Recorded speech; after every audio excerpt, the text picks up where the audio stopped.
Hello students, electronics 201 electronics workshop and shop practice ये subject आपका है। और आज इसकी जो फर्स्ट यूनिट है उस फर्स्ट यूनिट को हमने कर लिया था।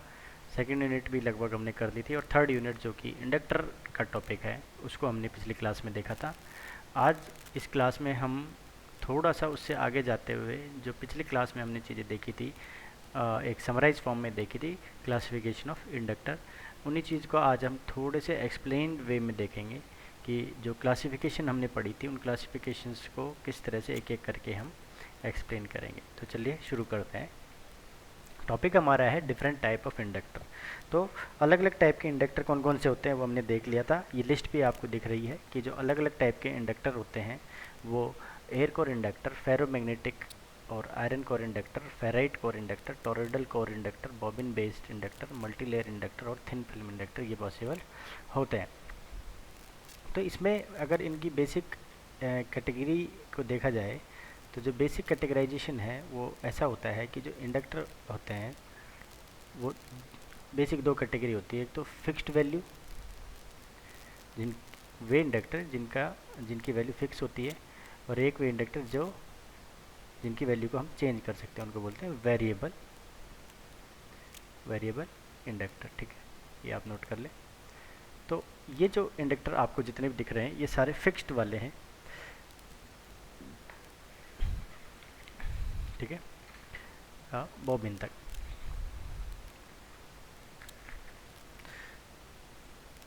ये यहाँ से यहाँ तक आपके फिक्स्ड वाले हैं और ये आपका वेरिएबल इंडक्टर में आता है, इसको पॉट भी बोलते हैं। ठीक, इसको हम बाद में देखेंगे, पोटेंशियोमीटर। ठीक है, तो बेसिक दो कैटेगरी होती है, फिक्स्ड एंड वेरिएबल। और फिक्स्ड कैटेगरी में अगर आपसे पूछे तो फिक्स्ड कौन कौन से हैं? एयर कोर, फेरो, फेराइट, टॉरॉयडल, बॉबिन, ये सारे आपके फिक्स्ड वैल्यू के हैं। मल्टीलेयर जो है वो आपका वेरिएबल कैटेगरी में आता है। और थिन फिल्म एक स्पेशल आपका इंडक्टर होता है, इसको हम आगे आने वाली स्लाइड्स में देखेंगे। तो जैसे कि आपको पता है कि जो इंडक्टर होता है, इंडक्टर का बेसिक मतलब चलो बेसिक मतलब को हम बाद में देखेंगे, पहले हम सीधा क्लासिफिकेशंस पढ़ लेते हैं।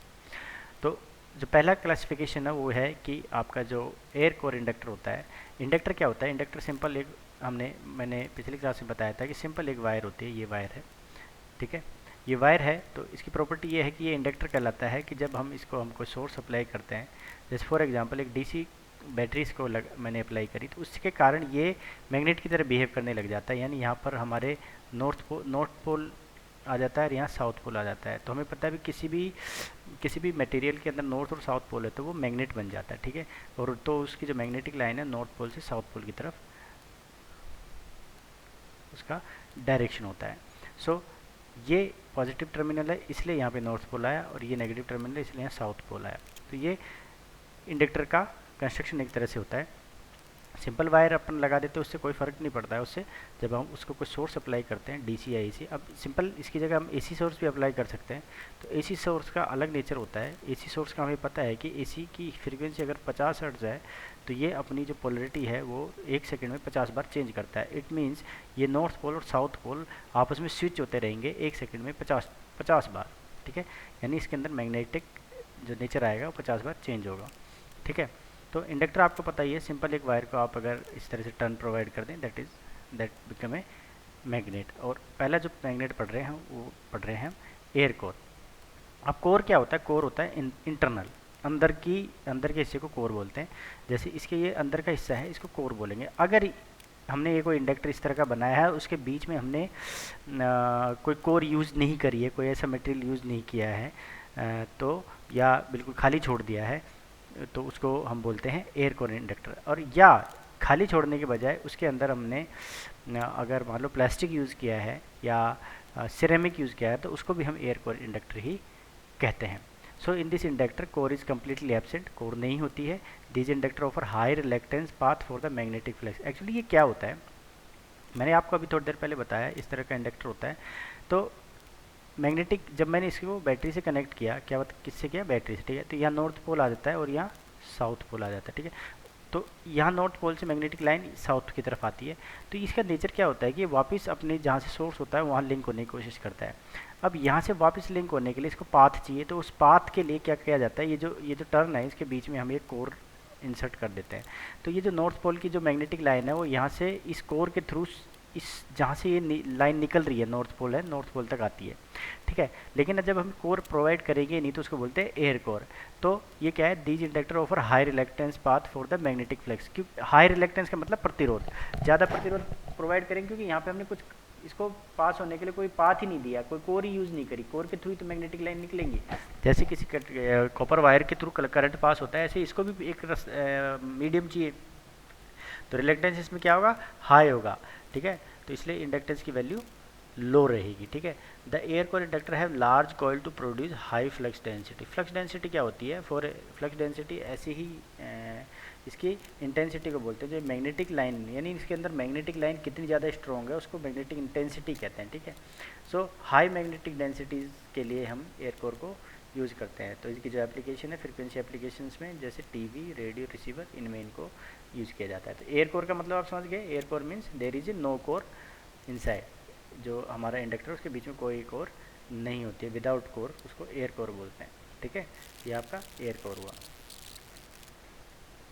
अगला है आपका आयरन कोर, आयरन कोर या फेरोमैग्नेटिक। तो सिंपल नेम आयरन कोर आप ले डाल सकते हैं इसको। अब ये क्या होता है, मैंने थोड़ी देर पहले आपको बताया कि जो इंडक्टर बनाया जाता है इस तरह से लूप दिया जाता है इसको, वायर को, इसके बीच में अंदर मैं अगर कोई एक लोहे की रॉड इंसर्ट कर दूं तो क्या होगा, जब मैं इसको बैटरी से कनेक्ट करूंगा, तो क्या होगा, यहाँ जो नॉर्थ पोल और साउथ पोल बने उसके कारण, उस नॉर्थ पोल साउथ पोल के कारण जो मैग्नेटिक लाइन है वो मैग्नेटिक लाइन अब इस ये जो अंदर कोर है यानी जो रॉड है, इस रॉड के थ्रू आपके यहाँ सर्किट इसका लूप कंप्लीट कर लेगी। और लूप कंप्लीट करने का मतलब ये है कि इसके अंदर मैग्नेटिक फील्ड का इफेक्ट क्रिएट हो जाएगा, ठीक है।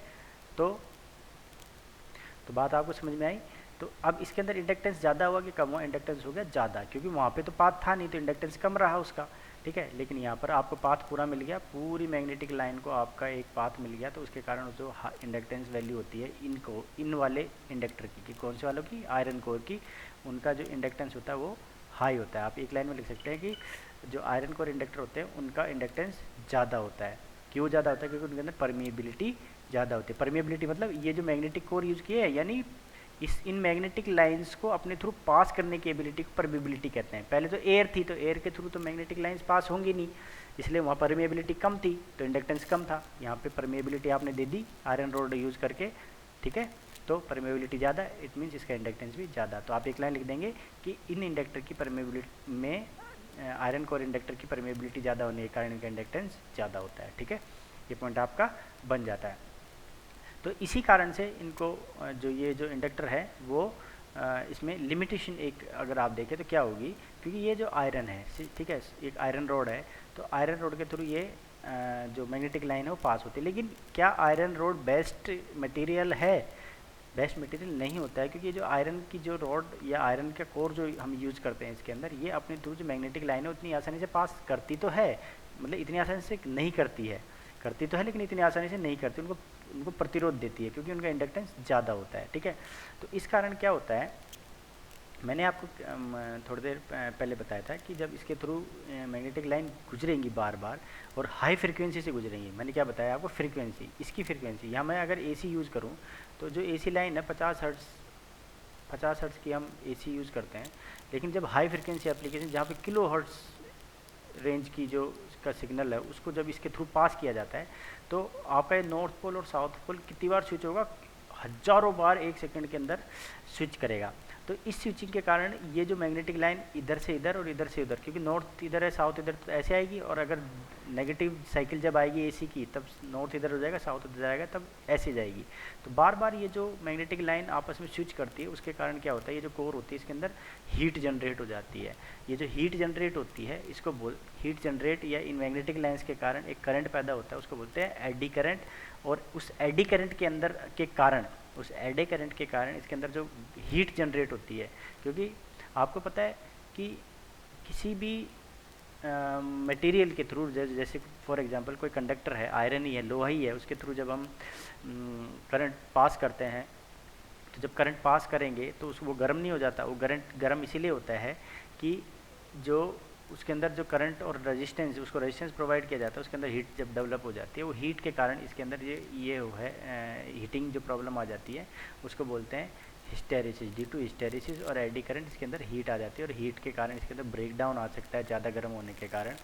यानी इस इसका जो हीटिंग इफेक्ट है, ये एक प्रॉब्लम होता है किस केस में, आयरन कोर इंडक्टर के अंदर। सिंपल वर्ड में आप समझ सकते हैं कि हाई फ्रिक्वेंसी एप्लीकेशन के लिए आयरन कोर इंडक्टर उपयोगी नहीं है। क्यों उपयोगी नहीं है? क्योंकि हाई फ्रिक्वेंसी एप्लीकेशंस में जो ये आयरन कोर है, इसके अंदर एडी करंट और हिस्टेरिसिस के कारण हीट जनरेट हो जाती है, और हीट जो होती है वो अनवांटेड फिनोमेना होता है, और इस हीट के कारण ब्रेक डाउन हो सकता है, और हीट के कारण जो हमारे जो जिसको हम बोलते हैं क्या कहते हैं, जो ट्रांसमिशन और कम्युनिकेशन वाले एरियाज होते हैं, वहाँ पर सिग्नल्स के अंदर नॉइज़ ऐड हो सकती है।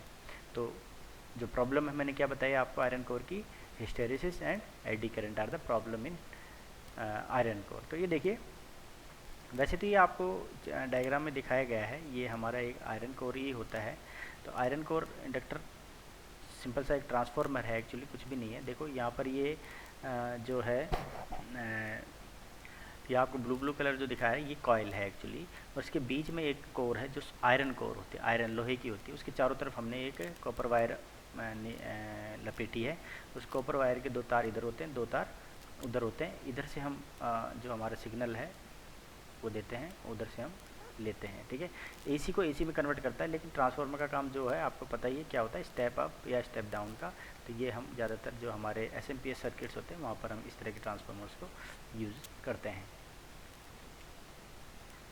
अब जैसा कि मैंने आपको बताया कि आयरन कोर जो इंडक्टर होते हैं, उनके अंदर हिस्टेरिसिस और आपके एडी करंट की प्रॉब्लम होती है। तो इस कारण से हम क्या करते हैं, उस आयरन कोर को, कंस्ट्रक्शन वैसे की वैसी रहेगी, इंडक्टर हमको बनाना है, लेकिन उस प्रॉब्लम को दूर करना है। प्रॉब्लम को दूर करने के लिए आयरन कोर की बजाय एक अलग मटेरियल की कोर यूज़ करते हैं, उसको बोलते हैं फेराइट कोर। फेराइट क्या होता है? फेराइट वही होता है, आयरन ही एक टाइप का होता है। तो लेकिन इसमें प्रॉपर्टी होती है कि इसके ये इजीली मैग्नेटाइज, यानी मैग्नेटिक प्रॉपर्टी होती है, एक टाइप का मैग्नेट होता है ये। तो इसके थ्रू जब करंट पास करते हैं, तो ये अपने थ्रू क्या है कि मैग्नेटिक लाइंस को आसानी से पास कर देता है, यानी मैग्नेटिक एनर्जी जो होती है वो आप आसानी से अपने थ्रू पास कर सकते। कहने का मतलब आप ये समझ लो कि एक लोहा है और एक कॉपर है। तो ये कॉपर है, और जो पहले अपने आयरन कोर पड़ी थी वो लोहा है। अब आप बताओ करंट किससे ज़्यादा आसानी से पास होता है, कॉपर से या लोहे से? हमें पता है कॉपर अच्छा कंडक्टर होता है, तो उसके थ्रू करंट आसानी से पास होता है, यानी उसको प्रतिरोध वो कम देता है। इसी तरह से आप इस चीज़ को समझ सकते हैं कि फेराइट जो है वो अपने थ्रू मैग्नेटिक फ्लक्स जो होता है उसको आसानी से पास करता है। अब कोई चीज़ आसानी से पास होगी, उसको रिटार्डेशन कम मिलेगा, उसको रेजिस्टेंस कम मिलेगा, तो वो क्या गर्म होगी जल्दी? वो गर्म नहीं होगी। इट मीन्स हम इस वाले इंडक्टर को हाई फ्रिक्वेंसी एप्लीकेशंस में यूज़ कर सकते हैं। तो जो प्रॉब्लम पिछले इंडक्टर में थी, वो प्रॉब्लम जो फेराइट कोर इंडक्टर होते हैं वो उसकी कमी को दूर करते हैं, तो इनको बोलते हैं फेराइट कोर। तो यहाँ पे क्या करते हैं, यहाँ पे जहाँ आयरन कोर यूज़ करते थे, यहाँ पे फेराइट मटेरियल की कोर यूज़ करते हैं, और उसी को बोलते हैं फेराइट कोर। ये इसकी कंस्ट्रक्शन होगी। इसके लिए आप 3-4 पॉइंट लिख सकते हैं आराम से कि फेराइट कोर इंडक्टर में आयरन कोर के स्थान पर फेराइट मटेरियल की कोर को इसका इस्तेमाल किया जाता है। दूसरा पॉइंट ये लिख सकते हो, ऐसा इसलिए किया जाता है क्योंकि फेराइट कोर अपने थ्रू जो मैग्नेटिक फ्लक्स है उसको आसानी से पास करती है। तीसरा पॉइंट ये लिख सकते हैं क्योंकि मैग्नेटिक फ्लक्स को आसानी से पास करती है, इसलिए इसके अंदर हिस्टेरिसिस और एडी करंट कम होते हैं। फिर चौथा पॉइंट लिख सकते हैं क्योंकि हिस्टेरिसिस और एडी करंट कम होते हैं, इस कारण से इसके अंदर हीटिंग कम होगी, और हीटिंग कम होने के कारण इसको हम हाई फ्रिक्वेंसी एप्लीकेशंस में यूज़ कर सकते हैं।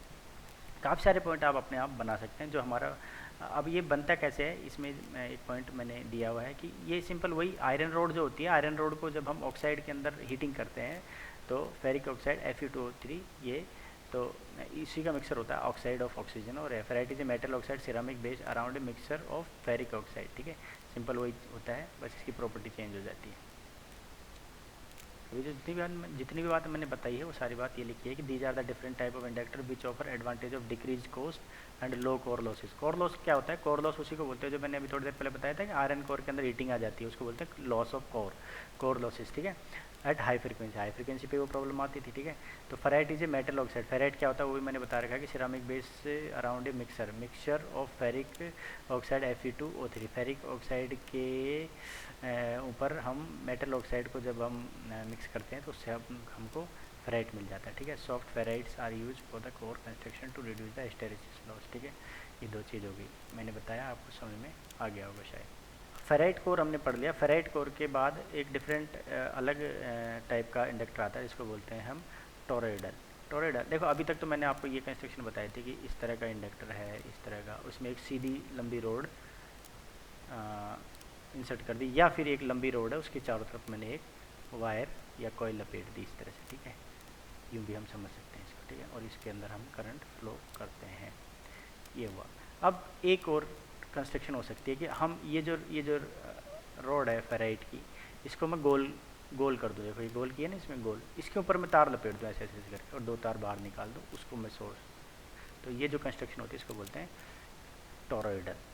तो ये भी एक टाइप का इंडक्टर बन जाए। अब ऐसा तो है नहीं कि ये कोई मज़े लेने के लिए इस तरह की कंस्ट्रक्शन की गई है, मज़े लेने के लिए नहीं की गई है, इसका कोई एडवांटेज है तभी तो किया गया। एडवांटेज क्या है कि पहले जो सीधी रोड यूज़ करते थे उसके अंदर फ्लक्स का लीकेज ऑफ फ्लक्स का मतलब ये होता है कि जितनी फ्लक्स ऑफ लाइन है मैक्सिमम उसका इफेक्ट हम यूज़ कर पाएँ।